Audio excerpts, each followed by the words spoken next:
What up, YouTube? Knowledge is self-determination. So, it is Black History Month. And before I get started, what I want to say is this.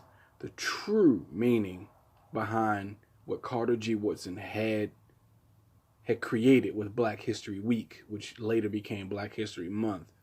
It wasn't so that black people would one portion of the year study their history.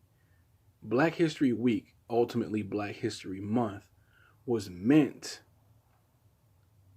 to be a point in time when we came together and we basically put our heads together and went over all of the information and research that you do throughout the year studying our people's history. That's what the purpose of Black History Month was.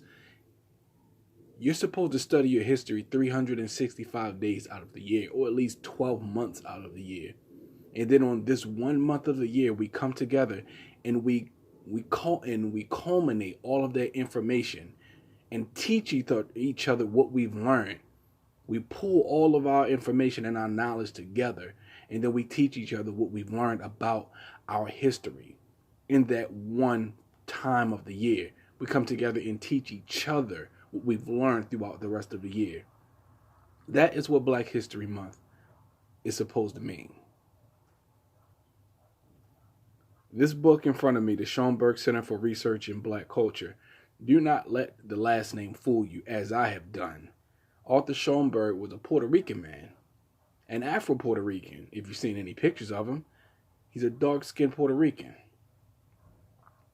And he helped guide our great master, teacher, ancestor, John Henrik Clarke. The God, John Henrik Clarke. He helped guide him and steer him into the direction that he went into as being one of our greatest intellects and historians.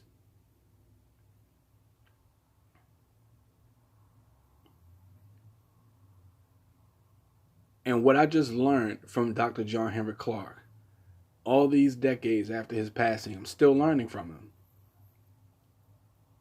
First and foremost, before I say that, I'll say this.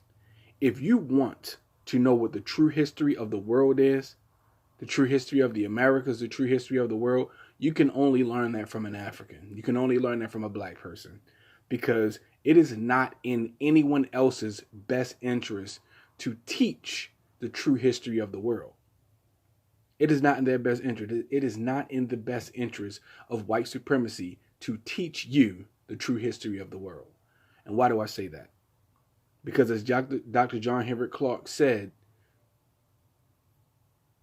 or rather as he quoted from Arthur Schomburg, learn the history of all the other people who would put themselves up as our masters. Because what you call African history or black history are the missing pages of world history. Let me repeat that.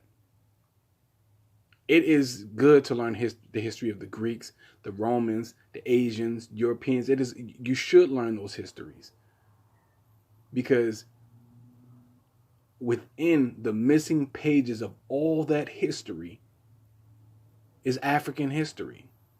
Like, for instance, the Romans. They say that Romulus and his brother, I can't remember his brother's name, were the founders of the Roman Empire. Their mother was a wolf. Now listen, think about it. Most of the non-African, non-black cultures, ethnic groups in the world, they always have some magical, mystical beginning to their race. They were born from wolves or dragons or lions. All that is a misrepresentation of the true history. It's all allegory. Put in place lions, dragons, and wolves. Put in place of that Africa. And then you start to get a clearer picture of what history is. So always remember the words of Arthur Schomburg, repeated by Dr. John Henrik Clarke, the great master teacher. What you call African or Black history are the missing pages of world history. Always remember that.